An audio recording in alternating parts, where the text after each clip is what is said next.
പോകുന്നത് എല്ലാവരും ഒരുപോലെ ജാതി ആൾക്കാരൊന്നുമില്ല.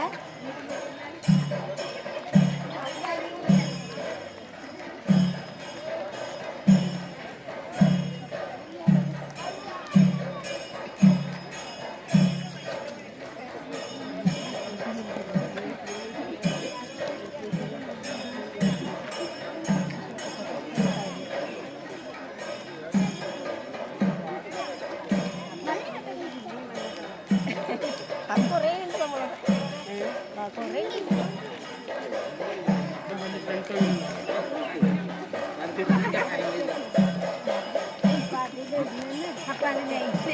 അപ്പോൾ എല്ലാം വേണ്ടിയിട്ട് പറഞ്ഞത് അത് പിന്നെ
രാമാത്മാ രാമ ഗോവിന്ദ ശിവരാമ ജിഷ്ണുസഹേ പരിപാലയ കുലം മമ വിശ്വനായക ജഗൽ പുണ്യമേ ദയാവിധേ ശാശ്വതാനന്ദ പ്രഭോ ചരണം ശരണം മേ ചിത്തത്തിലിത്തമോർത്തോ തത്വൽ കൊല്ലിയിടും നേരമെത്രയും തേജോഹീനനായ അതിമന്ദം മന്ദം ദുഃഖമുൾക്കൊണ്ട് മുഖപത്മവും വാടിത്തളർന്നുൾക്കനം വിട്ടുകരഞ്ഞ തൂക്കൾ തൂകി തൂകി ചക്രനന്ദനൻ വന്നു കൈതൊഴുതരികത്തു നിൽക്കുമ്പോൾ അവനുടെ ഭാവം കണ്ടവനീശൻ മിക്കതും അവസ്ഥകൾ ഉൾക്കാമ്പിലറിഞ്ഞു.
ഉത്തര മലബാറിലെ പുരാതന ക്ഷേത്രങ്ങളിലൊന്നാണ് ബന്ദടുക്ക ശ്രീ സുബ്രഹ്മണ്യസ്വാമി ക്ഷേത്രം.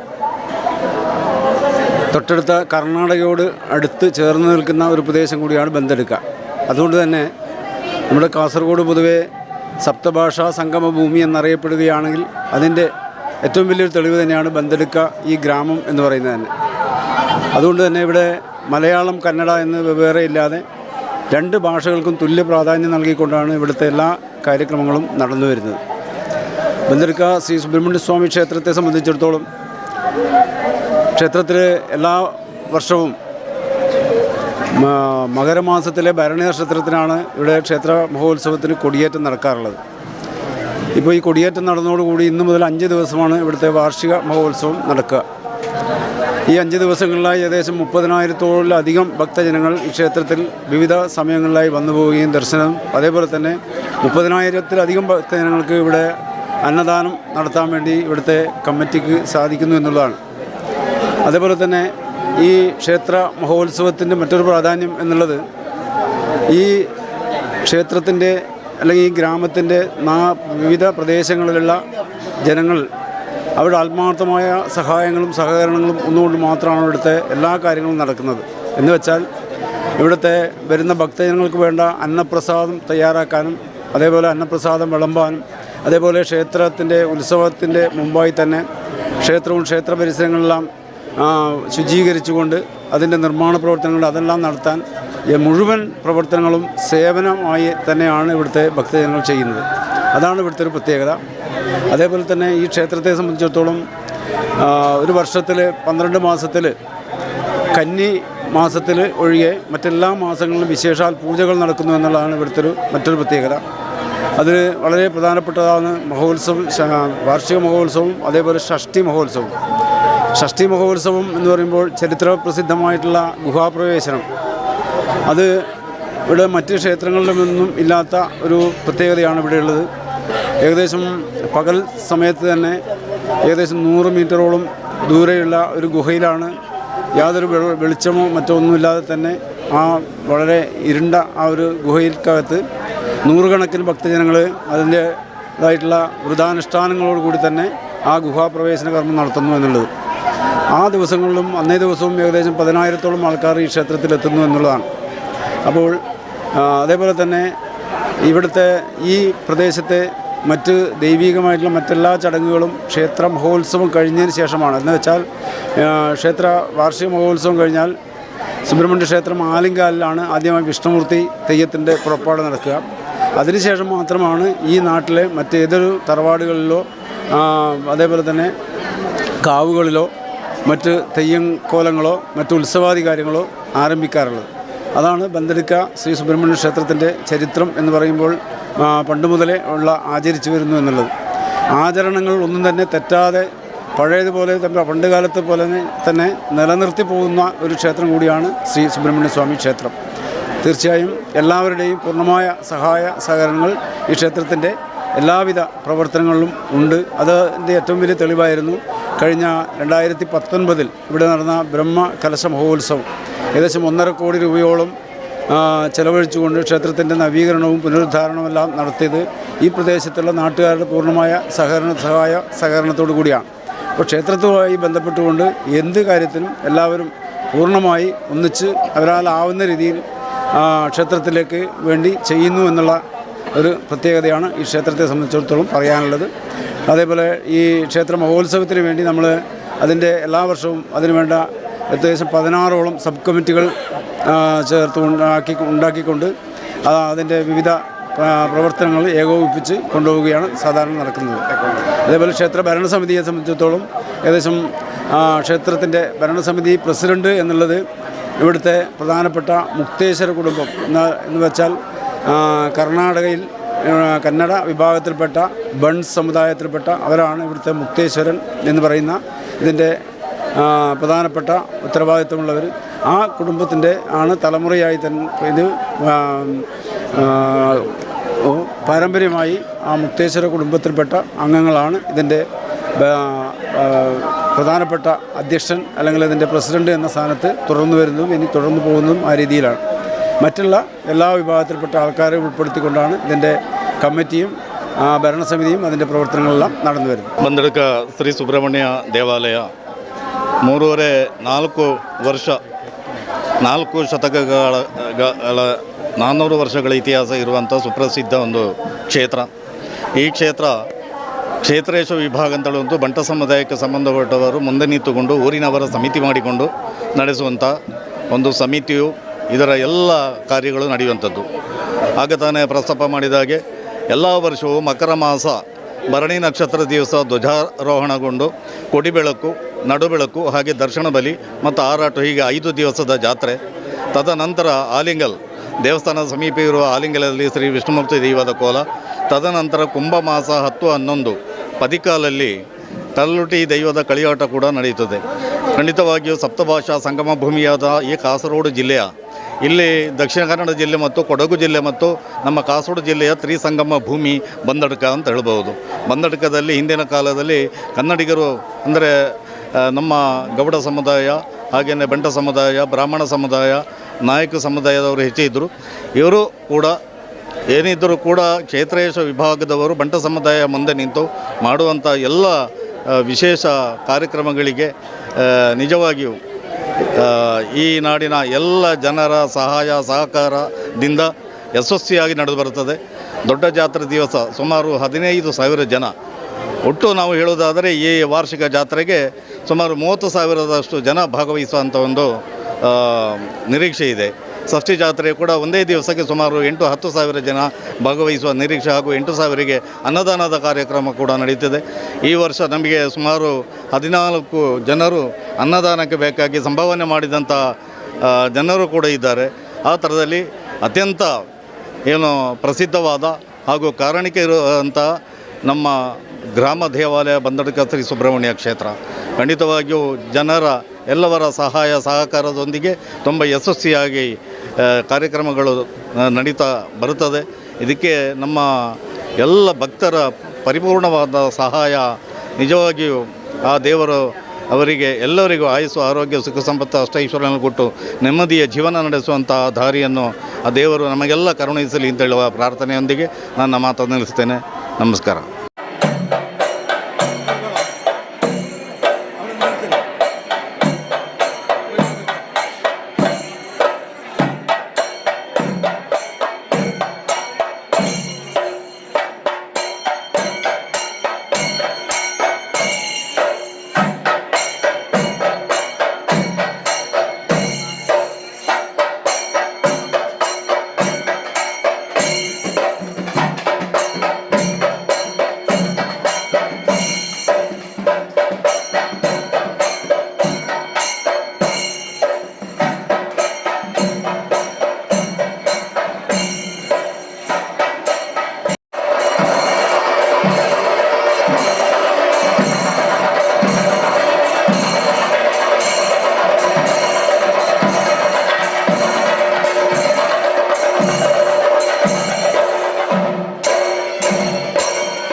ಪ್ರತಿ ವರ್ಷದಂತೆ ಈ ವರ್ಷವೂ ಬಂದಡ್ಕ ಶ್ರೀ ಸುಬ್ರಹ್ಮಣ್ಯ ದೇವರ ವರ್ಷಾವಧಿ ಜಾತ್ರೆ ಈಗ ಪ್ರಾರಂಭವಾಗಿದೆ. ಮೊನ್ನೆ 30ನೇ ತಾರೀಕಿಗೆ ಕೊನೆ ಮುಹೂರ್ತ ಆಗಿ ಇವತ್ತಿನಿಂದ 5ನೇ ತಾರೀಕಿನಿಂದ ಸಾಮಾನ್ಯ 12ನೇ ತಾರೀಕಿವರೆಗೆ ಬೇರೆ ಬೇರೆ ಧಾರ್ಮಿಕ ಕಾರ್ಯಕ್ರಮಗಳು ಜರುಗ್ತದೆ. ಇಲ್ಲಿ ಇವತ್ತು ಕೊಡಿಯೇರುವುದಂತೇಳಿ ಆ ಒಂದು ಕಾರ್ಯಕ್ರಮ ನಡೆಯಿತು, ಧ್ವಜಾರೋಹಣ ಕಾರ್ಯಕ್ರಮ ನಡೆಯಿತು. ಇವತ್ತಿನಿಂದಲೇ ರಾತ್ರಿ ದೇವರ ಬಲಿ, ಆಮೇಲೆ ಬೇರೆ ಬೇರೆ ಕಾರ್ಯಕ್ರಮಗಳು, ಆಮೇಲೆ ಸಾಂಸ್ಕೃತಿಕ ಕಾರ್ಯಕ್ರಮಗಳೊಂದಿಗೆ ಪ್ರತಿದಿನ ದೇವರ ದೀಪೋತ್ಸವ ಮತ್ತು ಬಲಿ ಸೇವೆ ಮಾಡಿ ಸಾಮಾನ್ಯ 9ನೇ ತಾರೀಕಿನವರೆಗೆ ಈ ಒಂದು ಜಾತ್ರೋತ್ಸವ ನಡೀತದೆ. 9ನೇ ತಾರೀಕಿಗೆ ದೇವರ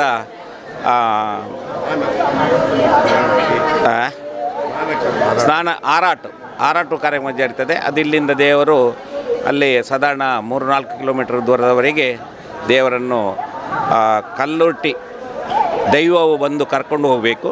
ಅಲ್ಲಿ ದೇವರ ಸ್ನಾನ ಅಲ್ಲಿರುವಂಥ ಕೆರೆಯಲ್ಲಿ ಜರುಗ್ತದೆ. ಅಲ್ಲಿಂದ ಇಲ್ಲಿಗೆ ಬಂದು ಆ ದಿವಸವೇ ರಾತ್ರಿ ಧ್ವಜ ಆರೋಹಣ ಕಾರ್ಯಕ್ರಮ ಜರುಗ್ತದೆ. ಮುಂದೆ 12ನೇ ತಾರೀಕಿಗೆ ಇಲ್ಲೇ ವಿಷ್ಣುಮೂರ್ತಿ ದೈವದ ಆ ಒಂದು ಕೋಲವು ಜರುಗ್ತದೆ. ಈ ಮೂಲಕವಾಗಿ ಅನೇಕ ಧಾರ್ಮಿಕ ಕಾರ್ಯಕ್ರಮಗಳು ಪ್ರತಿ ವರ್ಷ ಈ ದೇವಾಲಯದಲ್ಲಿ ಬಹಳ ವಿಜೃಂಭಣೆಯಿಂದ ಜರುಗ್ತದೆ. ಸಾವಿರಾರು ಮಂದಿ, ಸುಮಾರು ನಾಳೆಲ್ಲ 8ನೇ ತಾರೀಕು 10,000 ಮಂದಿಯಷ್ಟು ಜನರಲ್ಲಿ ಸೇರಿ ದೇವರ ಒಂದು ಅನುಗ್ರಹವನ್ನು ಪಡೀತಾರೆ. ಪ್ರತಿದಿನ 5,000-6,000 ಜನರು ಇಲ್ಲಿ ಬಂದು ಸೇರ್ತಾರೆ. ಅದೇ ರೀತಿಯಾಗಿ ಈ ಊರಿನ ಎಲ್ಲ ಭಕ್ತಾಭಿಮಾನಿಗಳು ಬೇರೆ ಬೇರೆ ರೀತಿಯ ಫಲಕಾಣಿಕೆಗಳನ್ನು ತಂದು ದೇವರ ಸೇವೆಯನ್ನು ಮಾಡೋದ್ರ ಮೂಲಕ ಬಹಳ ವಿಜೃಂಭಣೆಯಿಂದ ಪ್ರತಿ ವರ್ಷ ನಮ್ಮ ಜಾತ್ರೋತ್ಸವವು ಇಲ್ಲಿ ಜರುಗ್ತದೆ. ಹೌದು, ಎಲ್ಲ ಊರವರ ಭಕ್ತಾಭಿಮಾನಿಗಳಂದರೆ ಊರವರೆಲ್ಲ ಸೇರಿ ಈ ಒಂದು ಜಾತ್ರೋತ್ಸವ ಸಮಿತಿಯ ಮೂಲಕ ಬಹಳ ವಿಜೃಂಭಣೆ